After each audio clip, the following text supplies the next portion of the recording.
जी के साथ। मुझे याद है कि उस समय बहुत ही दुखद हादसा हुआ था। मैं नई राजस्थान के अंदर आई थी। भैरव सिंह जी के साथ मैंने दौरा इस क्षेत्र का जब कर रहे थे वो, तो ऊक सिंह जी के निधन के समय उनके घर पे आने का काम किया था। मुझे याद है कि उनके परिवार से और इनके परिवार से तब मिलने का मौका मिला, और मुझे ये नहीं मालूम था कि आगे चल के इतने अच्छे रिश्ते हो जाएंगे कि थोड़े समय के बाद नारायण सिंह जी आपके एमएलए भी बनेंगे। सबसे बड़ी बात तो ये है कि ये व्यक्ति एक ऐसा व्यक्ति है जिसने आप लोगों को जब जोड़ा तो झूठ बोलकर नहीं जोड़ा। आप कांग्रेस की भाषा पढ़ लो, आप कांग्रेस की बातों को सुन लो, तो कभी कभी लगता है कि राजनीति को ये कौन से गर्त में पहुंचाने का काम कर रहे हैं। मैंने इनको सुना है, और कभी कभी जब मैं इनकी भाषा सुनती हूँ तो मेरे को लगता है कि राजस्थान के अंदर ऐसे नेता होंगे तो हमारी जवान पीढ़ी क्या करेगी।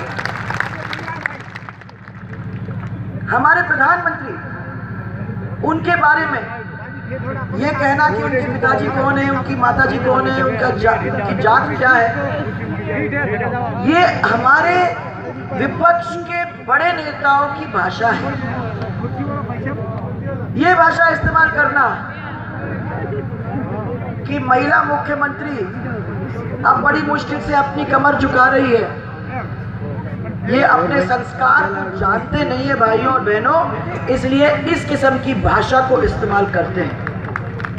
उनको शायद ये लग गया कि हम जनता के बीच में जाके ऐसी भाषा बोलेंगे तो जनता बहुत खुश होगी। मैं उनको ये कहना चाहती हूँ कि आपकी ये भाषा, आपकी ये आचरण, इसी को देख के जनता आपसे अलग होके आपको वोट नहीं देने का काम करेगी। ऐसे कैसे देंगे? आपने सबको, आप सबने मुझे देखा है, कई दिनों से मुझे देखा है। एक साल की बात नहीं है, कई साल निकल गए, आपका और हमारा रिश्ता पुराना हो गया। आज मैं आप लोगों के बीच में ये कहना चाहती हूँ और गर्व से कह सकती हूँ कि किसी भी मुख्यमंत्री को इस मंच के ऊपर खड़ा कर दो और वो मेरे साथ खड़ा होकर ये मेरे से कहे कि उसने मेरे से ज्यादा दौरे किए हैं, तो मैं अपना नाम बदल दूँ। जब भी सरकार अपनी आई, हम लोगों ने दौरा करने का काम किया।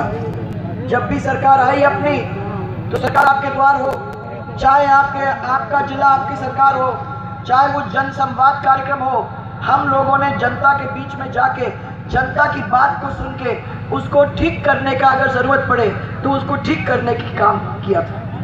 हमने जनता को प्यार किया। राजनीति के अंदर ये भाषा कोई समझता नहीं है भाई और बहनों। सबको लगता है कि राजनीति में कोई आता है तो कुछ लेने के लिए आता है, और कुछ हद तक ये सही भी है, परंतु हमने ईश्वर के सामने शपथ ली थी और उस शपथ पे खरे उतरने की कोशिश करते हुए हमने सेवा की भावना की, आपके बीच में आके आपको गले से लगाकर और आपको आगे बढ़ाने का काम करने में कोई कोर कसर नहीं छोड़ी। मेरे को आप जैसे मजबूत लोग जब मिल गए तो फिर काहे की चिंता। मुझे मालूम है कि जब भी कभी किसी चीज की जरूरत होगी तो चट्टान जैसे ये भाई खड़ा होगा और अपनी जनता के लिए लड़ाई लड़ने में पीछे नहीं हटेगा।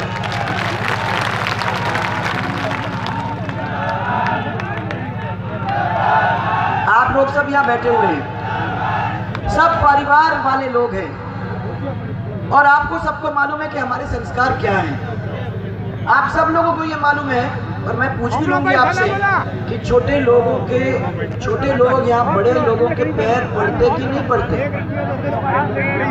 छोटे लोग अपने बड़े लोगों के सामने झुकते हैं कि नहीं झुकते? पूरे झुकते कि नहीं झुकते? एकदम भाई। तो मुझे ये पूछना है कि जब हमारा प्रदेश अध्यक्ष, पूरे राजस्थान के परिवार का मुखिया, अगर हमारा प्रदेश अध्यक्ष हमारे सामने आता है तो उसके सामने कार्यकर्ता झुकेगा कि नहीं झुकेगा? क्योंकि आज आपके सामने मुख्यमंत्री के रूप में नहीं, कार्यकर्ता के रूप में यहाँ खड़ी हूँ, और जब कार्यकर्ता का रूप है तो कार्यकर्ता की मुखिया के सामने नहीं झुकूंगी तो क्या करूंगी? अगर हमारे देश के परिवार के मुखिया वो हमारे सामने आ जाते हैं तो क्या ये मेरी ड्यूटी नहीं है कि उसके सामने भी मैं झुकूं? है कि नहीं है? और अगर मेरे पूरे देश के परिवार के मुखिया अगर खड़े हो जाते हैं प्रधानमंत्री जी, तो क्या ये मेरी ड्यूटी नहीं है कि उनके सामने मैं झुकूं? ये हम सब की ड्यूटी है। और इसलिए मैं आपको कहना चाहती हूँ कि ये भारतीय जनता पार्टी का एक परिवार है। ये कांग्रेसी क्या जाने, वो तो खाली एक ही परिवार जानते हैं। हम लोग तो हमारा विशाल परिवार है। इस विशाल परिवार के सब जाति सब मजहब को साथ लेके चलने का काम और इतना गहरा काम हम लोगों ने हाथ में लेने का काम किया है। मुझे राजमाता साहब की आज याद आ रही है, क्योंकि मैं तो मजे ले रही हूँ। राजमाता साहब की आज मुझे याद आ रही है। उनने मेरे को बताया है, जब हम लोग छोटे थे तो जब हम स्कूल से वापस छुट्टी में आते थे तो हमें उनको ढूंढना पड़ता था। मध्य प्रदेश के किसी कोने में मिलती थी, वहां जाके अगर 2-4 दिन उनके साथ रहने की जरूरत होती तो हमें जाना पड़ता था।